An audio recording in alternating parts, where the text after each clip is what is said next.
welcome to my channel. In this video, I'm going to be talking all about sleep training and how I sleep train my now 8-month-old baby, but she was 4 months old when I first sleep trained her, and it was the best decision and choice I've ever made. As you mothers know, sleep is so precious, and anything we can do to get a good night's sleep is something that most of us are willing to do, including me. And she's getting a little fussy now, and she's definitely due for a nap. So it's perfect timing for me to show you guys exactly what I do to get my baby to go to sleep on her own.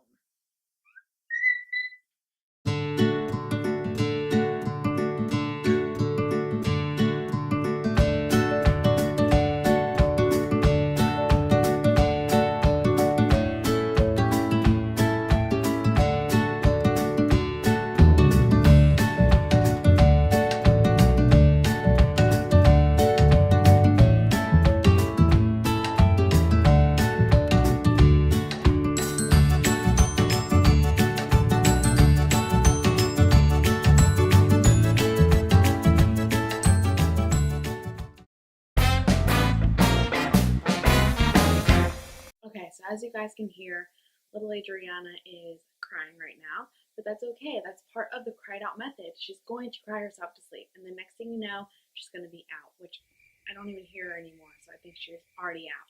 So that's the beauty of the cried out method is, yeah, it's a little sad to hear your baby cry, but at the same time, isn't that what you want, is that your baby gets herself back to sleep? So in the middle of the night when she wakes up on her own, she gets herself back to sleep in the same exact way. And that means mommy doesn't have to get out of bed, which means mommy gets a more restful night. And so that is the name of the game with the cried out method, which is why I love it so much. Okay, so now that Adriana is down for her nap and is clearly out for the count, you can't even hear her anymore because she is passed out. I'm going to talk all about the sleeping process from the beginning. So when you first have a newborn, your baby is going to lose some weight. And until your baby gets back to birth weight, your pediatrician is going to recommend that you wake your baby up every 2 hours, even if they're sound asleep and you don't want to, you need to in order for them to get back to birth weight. And then once you get to that mark, at least, what happened to me is I was able to just wait until Adriana woke up and was ready to feed. So that was really, really nice because I went from having to wake her up, every 2 hours to getting to sleep 3, possibly 4-hour stretches. And it makes a big difference when you are a tired mommy. And then at about 4 months is when I decided, okay, it's time to sleep train my baby. And with that meant for me to get my daughter out of the bassinet and sleeping into her own room, which is a big adjustment. And, I was kind of sad because I loved her being so close to me, but at the same time, it's really crucial, in my opinion, to getting your baby to sleep through the night and to also, be able to sleep in her own room, leaving you to have your own private time with you and your husband and not having your baby constantly with you guys. So when I decided to sleep train her at 4 months, like I said, and it seriously was the best decision I've ever made. It was just, in my opinion, the perfect time because she wasn't this tiny little thing that you feel like you're just like putting in her own room and leaving her.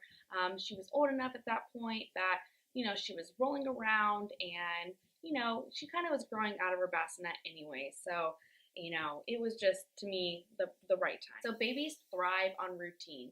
So the most important part to sleep training is to stay consistent. Once you pick once you come up with a plan, just stick with it and do that every single night because then your baby will start to associate those things with sleep. And for Adriana, I always put on a sleep sack. I turn on her little owl, which is like, I'll link it down below, but it is I think it's like the Play Owl or something. I'll find it and I'll link it down below. But I turn on her owl, which puts on a projector of, it projects stars and moons onto the ceiling. So at nighttime, she has some light and something to look at, and she really likes it. And it also plays white noise, it plays heartbeat, it plays nursery rhyme songs, whatever. And for me, I put her owl to the heartbeat because it's comforting for the baby and because it sounds like the mother's heartbeat. And also, I turn on a white noise app. So for me, I have an iPad and that works out great. But there's so many different ways you guys can get the white noise going, and it can be through a cell phone. It can be, from there's different toys that have the white noise apps you can buy. The white noise you can buy, but the white noise, in my opinion, is huge because it sounds just like what it sounds like in the womb, and that's comforting for a baby. It's very familiar, and that's what babies like and thrive on. And so I turn those two on. I have that sleep sack on her, and then I put her in my arms and I rock her back and forth. Now that's what I do now. When I first sleep trained her, instead of like standing up and rocking her like you guys saw in my video, I would rock her in her chair. And either way, she would get herself to sleep. So basically, I would rock her and count to 60, but a slow 60. So it's like 1, 2, 3. And then once you get to 60, no matter if your baby is awake or asleep in your arms, at that point, you put her down in the crib. And then you leave the room. I give Adriana a little bunny because she really likes it, but then I leave the room, I shut it, and at first your baby is gonna cry. Like your baby's gonna cry, she's not gonna like it. She's used to mommy putting her to sleep or daddy, and so she's going to get frustrated and cry and cry and cry. But for me, I just waited for 5 minutes, and then once the baby is crying for 5 minutes. At first, I walked back into her room. I didn't pick her up. You're not supposed to pick her up. You're just supposed to like pat her butt and, give her a little comfort that way. And then after like a couple seconds, you leave the room again, shut the door. Let her cry it out for 5-10 minutes at that point, and go back in and repeat the process until your baby gets herself to sleep. At first, it takes a little bit longer than it would if like you've been doing this for a while, because your baby is gonna fight it and want mommy to put her to sleep like she's used to. But I'm telling you, with time, your baby will learn. Okay, I gotta go to sleep now because my mom's not gonna put me to sleep, and it's great because then your baby's gonna adopt that, and learn how to get herself to sleep for the rest of her life. So if you can do it sooner rather than later, that's great because then that's sooner that mommy and daddy get to sleep, and sleep through the night, which is like the name of the game, as you mothers really, probably understand. So that's why I chose to do the cry it out method. I always knew I wanted to do that because, my mom did it for me and she always told me really good things about it. And, there's other methods. I'm not too familiar with them because I always knew I wanted to do the cry it out method. But,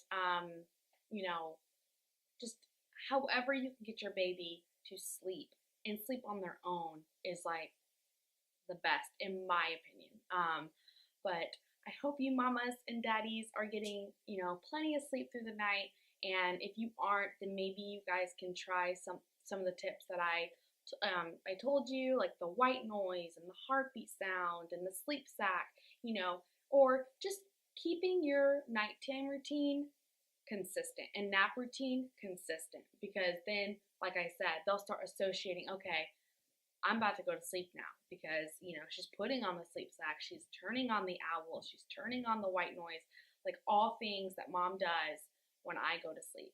So I hope that's helpful for you guys. If it is, please give this video a thumbs up. It really supports my channel.